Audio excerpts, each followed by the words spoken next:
आज हम कुछ 5-7 लोग एकदम फुर्सत में बैठे हुए मिल गए और फुर्सतिया चिंतन पे व्यस्त हो गए। बात-बात में बात निकल गई भारत से विदेशों को होने वाले प्रतिभा पलायन की। लेकिन हम जिस प्रतिभा पलायन की बात कर रहे थे, वो कोई उच्च स्तर का अनुसंधान वाला या आविष्कारकर्ताओं वाला प्रतिभा पलायन नहीं था। ये हम जैसे मध्यम वर्गीय परिवारों के जो बच्चे विदेश चले जाते हैं, उनके बारे में था। और उसी बारे में हम लोग थोड़ी जब विस्तार से बातें की, तो एक के बाद जो बातें सामने आई, वो मैं आज आपसे करना चाहता हूँ। नमस्कार, मैं विष्णु बैरागी और आप देख रहे हैं मेरा यूट्यूब चैनल बैरागी की बातें।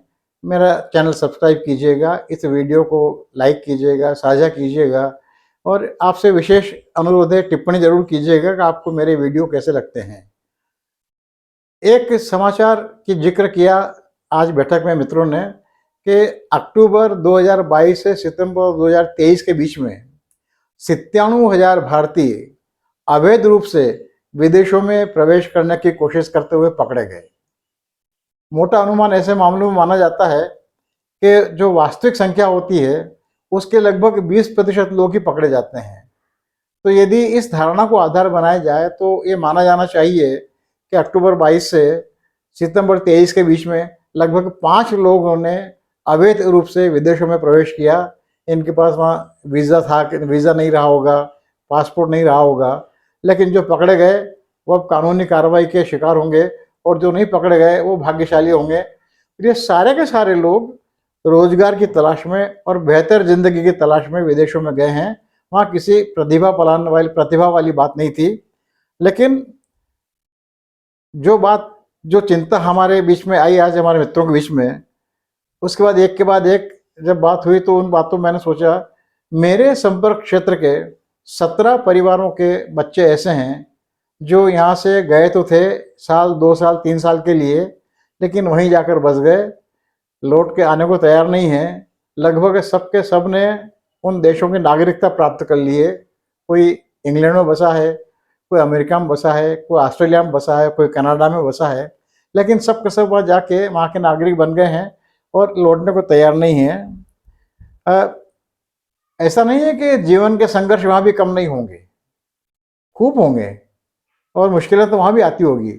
लेकिन जब मुझे याद आया तो ऐसे बच्चों से मेरा संपर्क, इन 17 परिवारों में से कुछ बच्चों से मेरा संपर्क रहा है। तो ये बच्चे जब भी आते हैं, इनसे मैं बात करने की कोशिश करता हूँ, तो उनसे अलग अलग मुद्दों पे बात करता हूँ, तो निष्कर्ष एक आता है कि वो वहाँ पर कानून के शासन की व्यवस्था से प्रभावित होकर वहाँ बस गए हैं। वहाँ उन्हें इस बड़ी सुविधा मिलती है।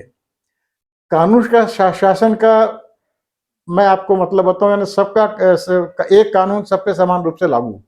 वहाँ पर कोई भैया दादा वाला कोई नहीं, सिफारिश करने वाला कोई नहीं आता वहाँ पर। जो कानून आपके लिए वही कानून मेरे लिए भी है, वही कानून सबके लिए है। एक बच्चे ने बताया, एक दिन वो अपने दफ्तर में बैठा हुआ था, कुछ काम कर रहा था। एक सज्जन अपने कुछ कागज पत्र लेके आए, अपनी समस्या रखी, अपना कामकाज निपटाया और धन्यवाद देके वहाँ से लौट गए। उनके जाने के बाद उसके सहयोगी कर्मचारी ने बताया कि तुम जानते हो कौन थे ये? उसने कहा मैं नहीं जानता। बोले ये अपने शहर के मेयर थे। उस लड़के ने ये घटना मुझे सुनाते हुए कहा कि अंकल, मैं रतलाम में होता तो मुझे फाइल लेके उस मेयर के घर पे जाना पड़ता और 1 घंटा 2 घंटा 3 घंटे राह देखनी पड़ती और वहां से मुझे डांट फटकार खा के आना पड़ता। काम होता कि नहीं होता? कानून का शासन ये होता है। एक दूसरे बच्चे ने बताया कि वो कहीं कार से जा रहा था कि उसके आगे जा रही कार अचानक रुकी और उसकी पीछे वाली कार में जो बच्चा था उसकी कार टकरा गई। दोनों अपने अपनी कार से उतरे, कोई हल्ला गुल्ला नहीं हुआ। आगे वाले ने माफ़ी मांगी और दोनों ने अपनी अपनी कार देखी। वो इतनी बात कर ही रहे थे कि पुलिस वाला आ गया। पुलिस वाले ने दोनों से बात की, कारें देखी और उसने अपनी जो भी कागजी कार्रवाई करनी थी वो हाथों हाथ वहीं पूरी करके उसकी एक एक प्रति दोनों को दे दी कि आपको जब भी कहीं कोई बुलावा है तब इस कागज़ को लेके आ जाइएगा। वो लोग ये बात कर ही रहे थे कि शायद पुलिस वाले ने कहीं कोई खबर की होगी कि बीमा कंपनी का आदमी भी आ गया।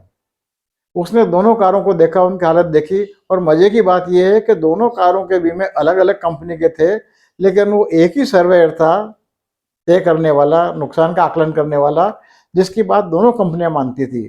तो उस सर्वेयर ने, आकलनकर्ता ने, नुकसान के आकलनकर्ता ने उन दोनों कार देखा, कुछ दस्तखत किए, कराए और दोनों को विदा दे दी।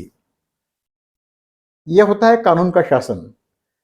वहाँ पर उन बच्चों ने बताया कि यदि उनके मकान के लॉन की सफाई नियमित रूप से नहीं हो तो उन पर जुर्माना हो जाता है, फिर वो चाहे कोई तुर्रम का हो कि सड़क छाप आदमी हो। वहाँ पर तेरा वाला मेरा वाला कोई नहीं देखा जाता, वहाँ आदमी नहीं देखा जाता है, वहाँ पर आदमी का काम देखा जाता है, उसका गुनाह देखा जाता है और गुनाह पे समुचित प्रक्रिया की जाती है। और वहाँ पर सबसे बड़ी बात यह है कि पुलिस वहाँ पर प्रताड़ित बिल्कुल नहीं करती है, सामान्य पूछताछ करके आगे बिल्कुल छोड़ देती है। और जब भी कभी ऐसा कोई पुलिस वाला होता है तो वहाँ पे ना तो कोई भैया होता है, ना कोई दादा होता है, कोई अपने वाला नहीं होता है, ना तो अपराध वहाँ पर अपराध का आकलन और निर्धारण अपराध के हिसाब से किया जाता है। ये अपने वाले ने अपराध किया है तो अपराध नहीं माना जाएगा, उनके वाले ने अपराध किया है तो अपराध मान लिया जाएगा, दर्ज FIR दर्ज हो जाएगी, पुलिस उसके पीछे पड़ जाएगी और अपने वाला आराम से ऐश करता रहेगा।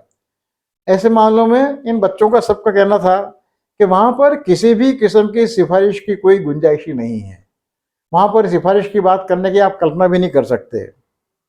ऐसे इन कारणों से हमारे बच्चे वापस भारत लौटना पसंद नहीं करते। वो कहते हैं कि हम भारतीयता को तरसते हैं, वहाँ पर हम लोग भारतीय परंपराओं को तरसते हैं, वहाँ पर हम अपने देश को बहुत याद करते हैं, लेकिन वहाँ ये इन सब की कीमत चुकाकर हम वहाँ जो अनुशासित और व्यवस्थित और सुचारू जीवन जीते हैं उसका कोई मुकाबला नहीं अंकल, और इसीलिए हमें वहाँ रहना ज़्यादा अच्छा लगता है। मुझे जब और टटोला मैंने तो मेरे अभी और 5 परिवारों के बच्चे ऐसे निकले हैं जो वहाँ 2 साल या 3 साल से वहाँ गए हुए हैं, लौटने की बात तो करते हैं लेकिन उनके माँ बाप ने मान लिया है कि ये बच्चे वापस नहीं लौटेंगे। और आप इसे बड़ी गंभीर चिंता से लीजिएगा कि इन 17 जो परिवारों के बच्चे वो और ये 5 बच्चे जो मैंने बताए हैं, इन 22 बच्चों में से लगभग 18 बच्चे अपने परिवारों के इकलौती संतान हैं। यानी यदि उनके माँ बाप उनके साथ वहाँ जाके नहीं रहे तो उनके माँ बाप का दाह संस्कार भी उनके पड़ोसियों को करना है या फिर बहुत दूर के रिश्तेदारों को करना है, इसलिए वो बच्चे आते नहीं हैं। वहाँ पर VIP संस्कृति है ही नहीं है, वहाँ पर हर व्यक्ति VIP है और हर VIP वहाँ पर सामान्य व्यक्ति है। मुझे लगता है ये सब हम सब ऐसी बातें अलग अलग बार सुनते होंगे, लेकिन जब इकट्ठा एक बार सुनते होंगे तो उसका असर कुछ ज़्यादा पड़ेगा। हमारे यहाँ स्थिति दूसरी है, एकदम दूसरी। हम कानून का शासन तो चाहते हैं, लेकिन कानून का शासन हासिल करने के लिए हमें अपने आप को कानून के हाथों में सौंपना पड़ेगा और कानून का शासन लाने की कीमत चुकानी पड़ेगी, लेकिन हम उसके लिए तैयार नहीं हैं। हम वो विचित्र समाज हैं, हम विचित्र समाज हैं जो खोना कुछ भी नहीं चाहते लेकिन पाना सब कुछ चाहते हैं। शायद इसीलिए हमें कुछ भी हासिल नहीं हो पा रहा है। हम स्वर्ग तो देखना चाहते हैं लेकिन मरने को तैयार नहीं है, इसलिए स्वर्ग को तरसते रहते हैं। यहाँ पर कानून का शासन वो होता है, मेरी जेब में कानून हो और कानून मेरे हिसाब से चले, मेरे इशारों पर नाचे। मुझे लगता है इस बात पे आप भी विचार करेंगे। धन्यवाद, नमस्कार। मैं विष्णु बैरागी, मेरा चैनल ज़रूर सब्सक्राइब कर लीजिएगा।